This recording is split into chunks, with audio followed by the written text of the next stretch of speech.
aquele show todo do Jovem Nerd, nós invadimos o programa Case! Exatamente isso, pessoal. Hoje o Case está completamente diferente. Eu estou diretamente aqui de Curitiba e o Case invadiu o Nerd Office. Antes de entrar no Jovem Nerd, no Nerd Office, eu gostaria que vocês contassem para os nossos telespectadores como é que vocês iniciaram, antes de vir o Jovem Nerd, o que vocês faziam, né? Eu formado em desenho industrial, trabalhando na área de web, fazendo sites e trabalhando muito com multimídia e tal. Tinha a frustração de os clientes não gostarem de um trabalho ou de outro, você se esforçar e não ter conhecimento e tal. Coisas normais de qualquer pessoa que está trabalhando,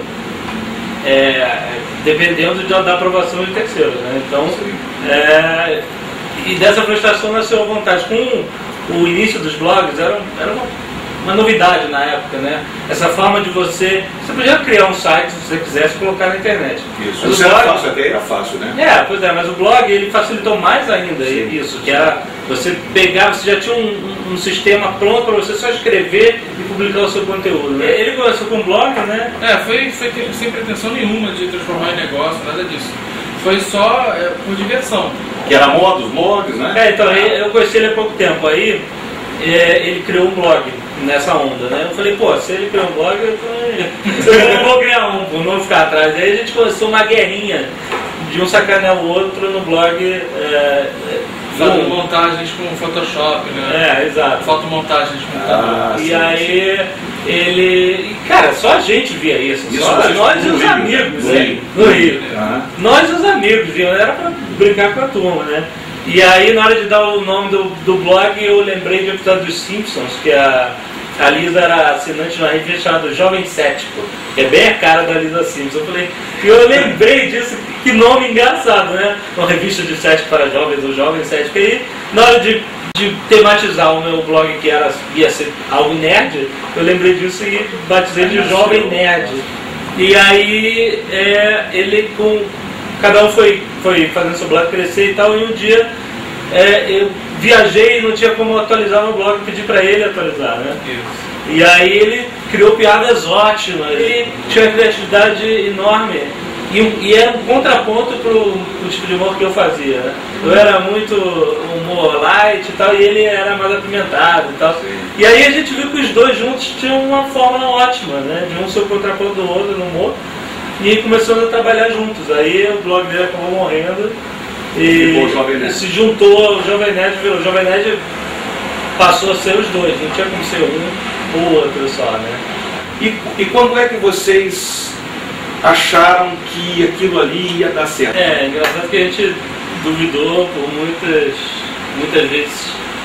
Um duvidava mais do outro, depois o outro duvidava, o outro dava força e tal. Mas a gente vê que ele vinha crescendo, né? Naturalmente o público vinha crescendo. A gente começou a ter problemas tecnológicos, como todo mundo que cresce na internet tem, porque você está num servidor e aí você tem um tráfego grande, e o servidor não aguenta, você tem que gastar mais dinheiro por mês para fazer um upgrade na máquina, né, etc. E a gente passou por todas essas dificuldades que todo mundo que tem um blog em crescimento tem, um site de crescimento tem. Porque se você não tem receita, você começa a ter cada vez mais gastos, e muita gente desiste nessa hora, não tem mais. E aí você também tem outro gasto, que é o seu tempo. A gente gasta cada vez mais tempo das nossas vidas dedicado àquilo, né? Então, porque vai entrando no sangue, é isso? Vai.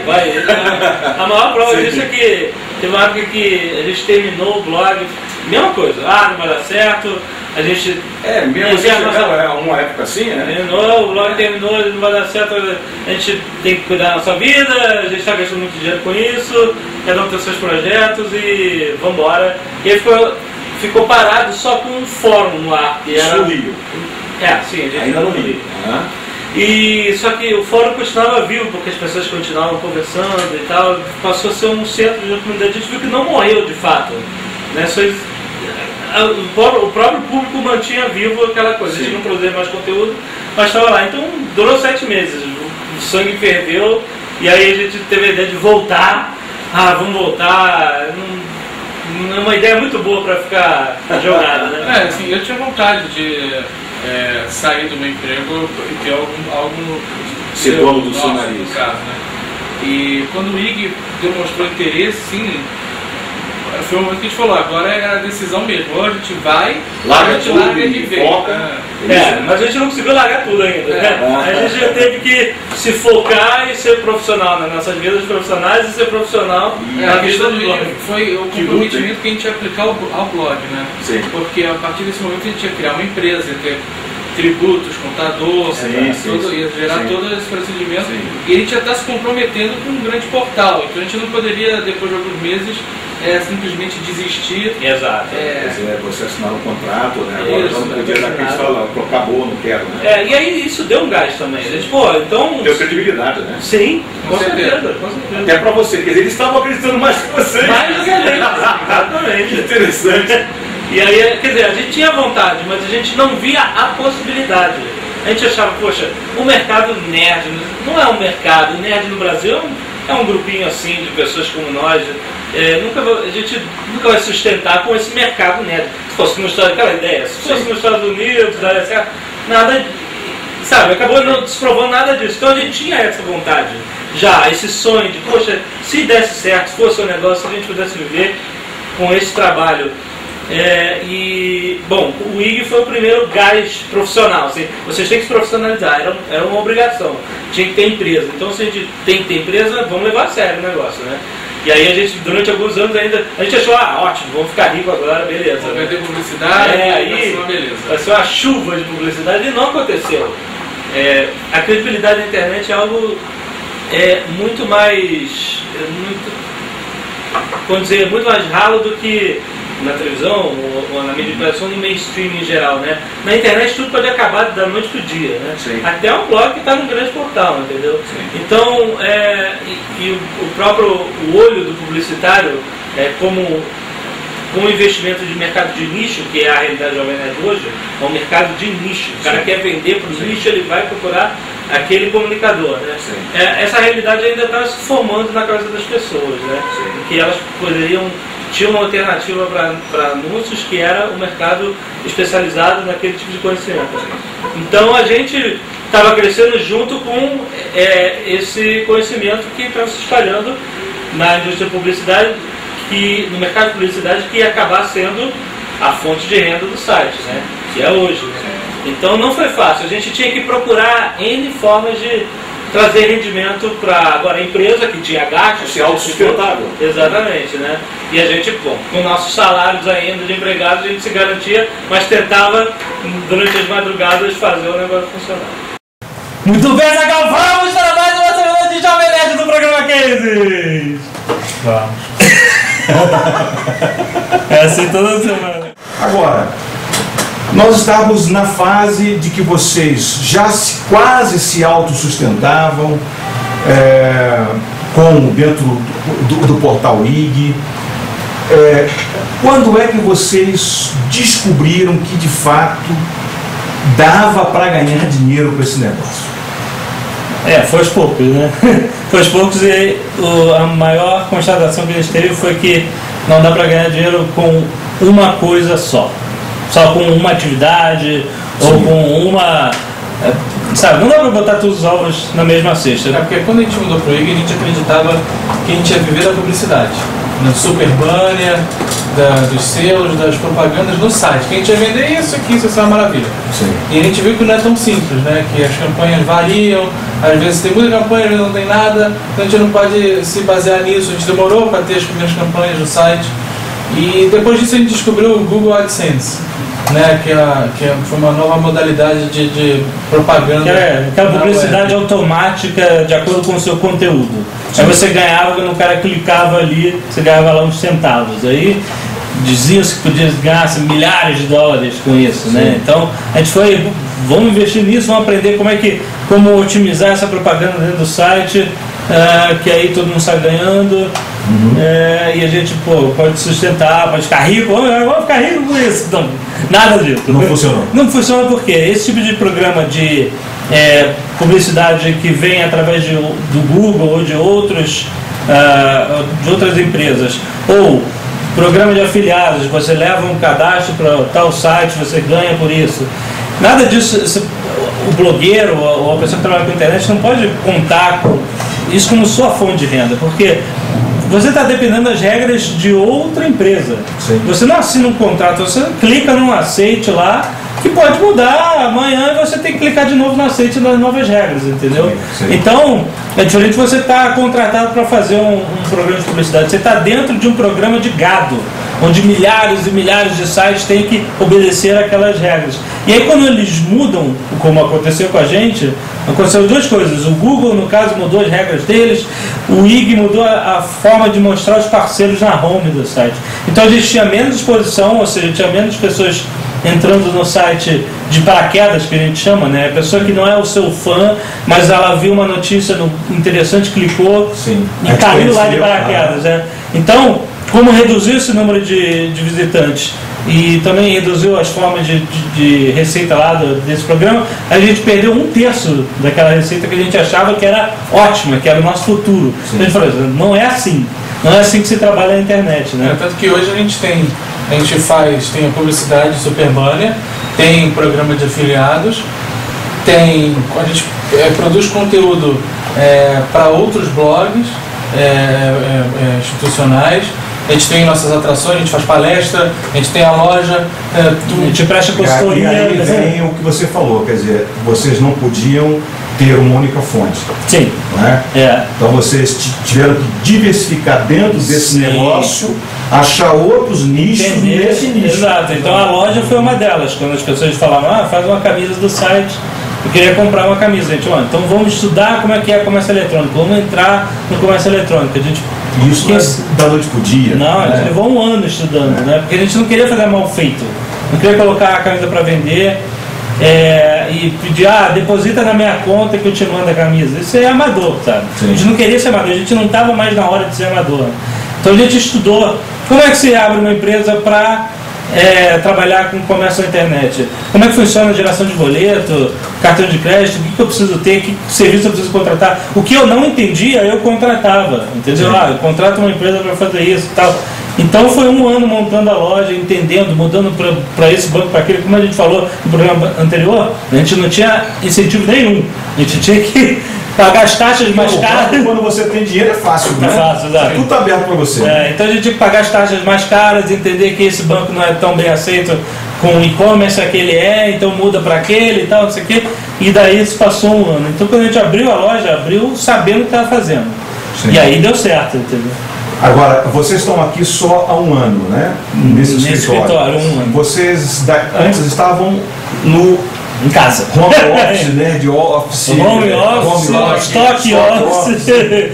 Tudo em casa, home stock. Aí foi aí que vocês descobriram que vocês já estavam ganhando dinheiro para investir numa sala? Na verdade, a gente fez o home office, home stock, home tudo,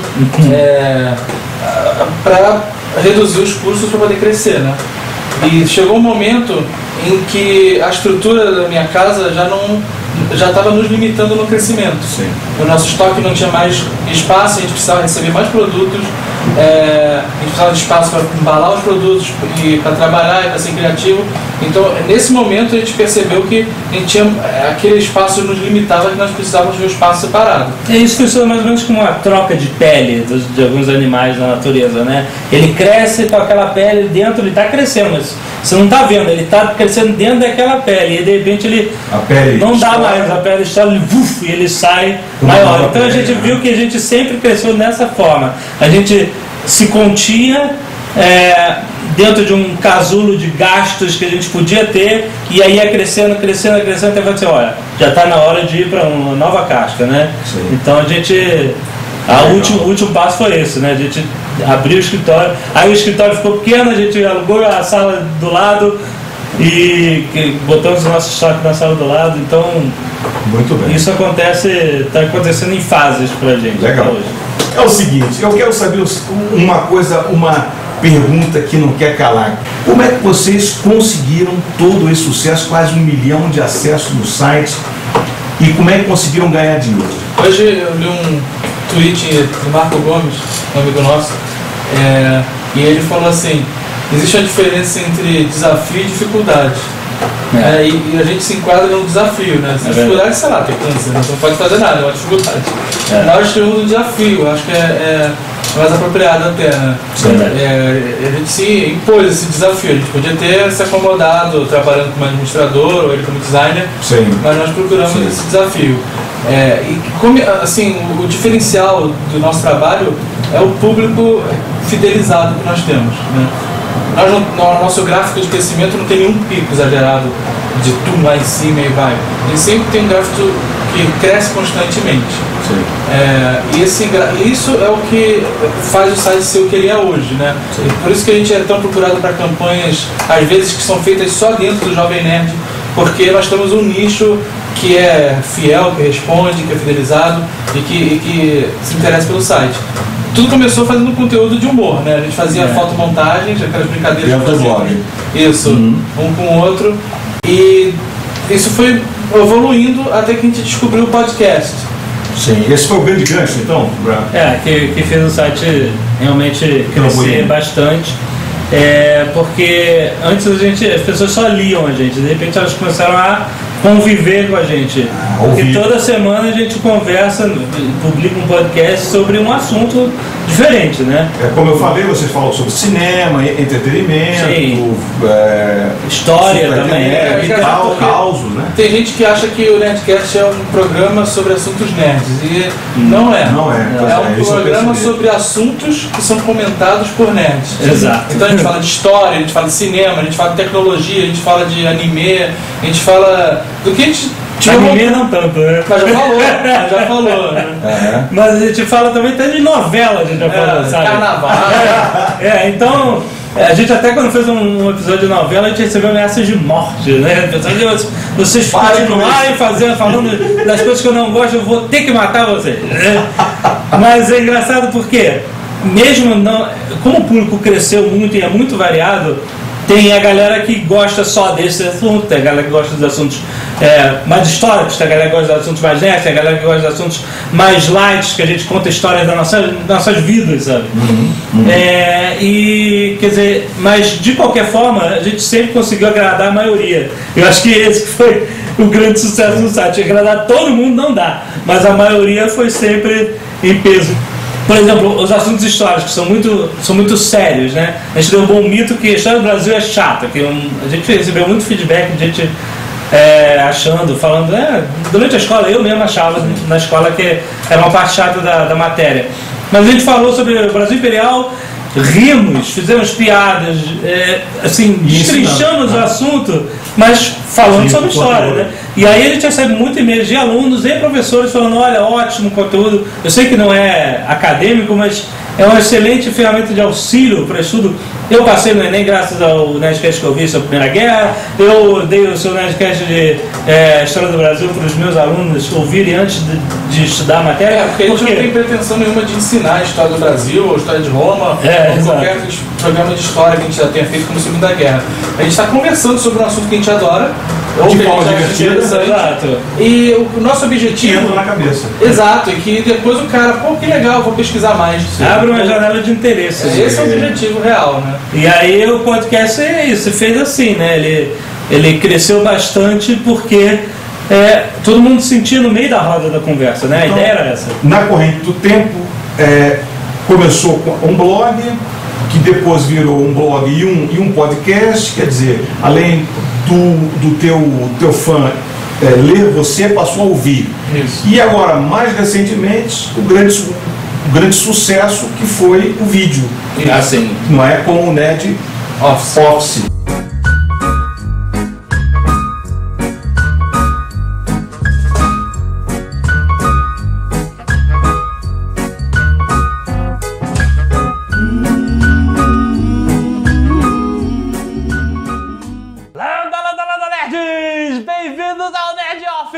Muito bem, Azaghal, essa semana, o que aconteceu de interessante na vida? A gente tinha um escritório agora, arrumado, cheio de bonecos, um cenário bom, e a gente tinha um monte de conteúdo rápido que a gente queria passar para o público, ou queria comentar, queriam falar o que você achou desse filme, por que você não recomenda um bom livro que você esteja lendo, o que você viu de engraçado na internet essa semana, né? O que vocês fizeram essa semana? Coisas que não cabiam dentro do Nerdcast, que é um programa longo de 80 minutos, 70, 80 minutos de papo, mas que poderia ser conversado assim rapidinho. Então vamos fazer uns vídeos de 15 minutos toda semana dentro do escritório Nerd, o Nerd Office, e a gente fala sobre as coisas que qualquer pessoa pode comentar dentro do escritório, né? E qual foi o feedback dele? O que você achou? A gente fez os primeiros programas avisando que era tudo beta, estava testando, e aí na verdade ainda estamos testando até hoje. Exato. Mas a gente teve um feedback muito positivo assim, do público, né? Teve um programa, inclusive, que a gente fez só de jabá. Só de merchan. Tinha conteúdo, tinha coisas engraçadas, mas tudo era propaganda no programa. O programa propaganda das nossas camisas, tinha 2 patrocinadores, então o programa inteiro foi de propaganda. As pessoas, a gente achou que quando a gente viu o programa, a gente antes de publicar falou, ficou muita propaganda. Mas a gente fala, é um programa beta, todo mundo sabe, e vamos colocar no ar para ver o feedback mesmo, né? E o feedback foi muito positivo, que as pessoas gostaram, mas falaram, olha, tá parecendo 1406, tá? Só falta vender faca e meia calça. Sim. E a gente aprendeu, brincou com isso no programa da semana seguinte e entendeu o limite até de propaganda no programa. E foi um aprendizado bem legal. E toda semana a gente tem ótimos reviews. Nos primeiros programas, então, o pessoal colaborou mesmo. Muda a câmera, muda a posição, tem que ter mais luz. Gostei disso, não gostei. Legal, quer dizer, o próprio fã foi ajudando vocês, conduzindo para melhorar. Isso sempre, na verdade, né? A gente tem um feedback desde a época do blog, das fotomontagens. Às vezes a gente tinha uma atração que chamava versão resumida. A gente pegava imagens de um filme e refazia o filme com textos nossos com as imagens do filme, né? E muitas vezes acontecia de alguém nos comentários escrever alguma coisa mais engraçada que a gente tinha colocado para uma determinada imagem. E a gente substituía. Olha, o fulano falou isso e tá melhor. E no Nerdcast a gente tem a leitura de e-mails e os comentários. E no Nerd Office a gente também agora está botando os comentários das pessoas no vídeo. Então a gente sempre interage com o público, né? E a gente gosta que eles interajam. Isso é bastante importante para o crescimento do site. Agora, esse sucesso de vocês fez com que vocês fossem para Disney. Que legal, né? Inclusive, isso é melhor ainda. Mas é engraçado porque a gente, antes de tirar essas férias, ficou 8 anos sem tirar férias, né? Que legal. Então, quando a gente tirou férias, tiramos um mês. Ficamos um mês viajando e a gente estava quase no limite de estafa, né? E no mês anterior à viagem, a gente teve que adiantar todo o nosso conteúdo. Sim. Do mês das férias. Tipo, a gente viajou, mas continuou tendo podcast, continuou tendo conteúdo no site. E a gente teve que adiantar isso tudo. Então, e as esposas ficaram aqui em casa? Não, nós fomos. Foi todo mundo. E nas vésperas de viajar, a gente estava que não se aguentava mais de cansaço. Era assim, era minha esposa com as malas pronta a ir para o aeroporto e eu em pé com o laptop aberto. Peraí que tá terminando de subir o podcast que vai para semana, daqui a 3 semanas. E foi assim, trabalhando até o momento de ir para o aeroporto. O que o futuro, o que a gente pode esperar do Jovem Nerd aí para frente? Tem novidades? No futuro recente agora, em 2011 ainda, a gente vai transformar o Jovem Nerd numa ferramenta para a comunidade que já existe lá, né? O pessoal já comenta, já interage, já manda e-mail, e a gente quer dar mais ferramentas para essa rede social continuar se fortalecendo e crescendo. Então a gente vai transformar o Jovem Nerd numa rede social mesmo, né? E vai deixar esse aspecto de blog para virar uma rede social. Isso, o usuário vai ter o seu perfil, vai ter os seus favoritos, vai ter os seus amigos, vai ter tudo. É uma rede social de nicho, que é algo vai estar demandando conteúdo lá. Vocês vão ficar milionários. Mas que ideia legal. Essa é uma grande novidade que aguarda o Jovem Nerd agora em 2011. Mas isso não é ideia, entende? Isso é acontecimento. Sim. É o que está acontecendo no Jovem Nerd. Está acontecendo dentro do site, a gente detectou, olha, a oportunidade está ali, a bola está quicando. Falta só chutar. Uma coisa que a gente aprende a ter essa responsabilidade. A gente tem um canal de comunicação com dezenas e dezenas de milhares de pessoas. O Nerdcast já tem próximo de 150 mil ouvintes, então a gente sabe da responsabilidade. Quando a gente fala alguma coisa, a gente sempre tenta puxar as pessoas para cima. quem está escutando a gente tenta sempre passar mensagens positivas. A gente foi na Campus Party agora em 2011, no início, e a gente fazer uma palestra sobre orgulho nerd. E a gente decidiu levar a palestra para onde ninguém esperava. Que orgulho de ser nerd não é ter orgulho de gostar de jogar videogame ou de ver filmes de heróis no cinema e que bom que isso está fazendo sucesso, eu adoro ser nerd agora, né?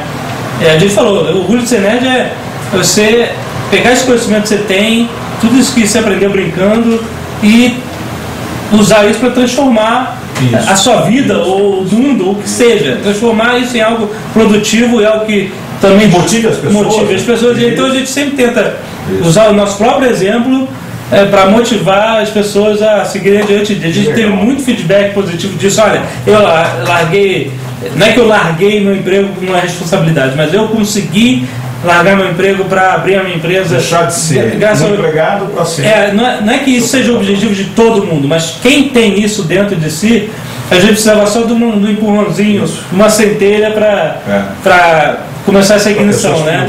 É engraçado, as pessoas às vezes acham que o sinônimo de sucesso é você ser um empreendedor e sair de um emprego tradicional e ter o seu próprio negócio. E às vezes não, às vezes você tem um perfil de trabalhar numa empresa. Às vezes você está numa empresa boa e está tudo certo. Às vezes você tem um perfil, mas você não está na empresa ideal. Sim. Então você tem que procurar uma empresa melhor. Assim, às vezes empreender é em você mesmo. Eu vou dar um exemplo do Jack Welch. O Jack Welch foi considerado o executivo do século. Ele foi empregado 30 anos da GE. Hoje ele é um empresário, ele cuida dele, mas sempre foi empregado. Sim, não um executivo e estava satisfeito. Sim. Com certeza. Então a pessoa, como você falou, todo mundo tem um talento, todo mundo tem algo em que é bom. Então basta você se encaixar nisso que as coisas vão dar certo. Bom, nós, infelizmente, esse programa chegou ao fim. Eu quero agradecer mais uma vez ao Alexandre Ottoni e ao Dave Pazos. Obrigado. Muito obrigado por ter recebido aqui o nosso programa, Cases, apesar da chuva torrencial e de chegar aqui completamente encharcado. Valeu a pena. Nós conseguimos realizar esse programa, eu estou muito satisfeito. Um abraço para vocês, boas vendas e sucesso! Tchau!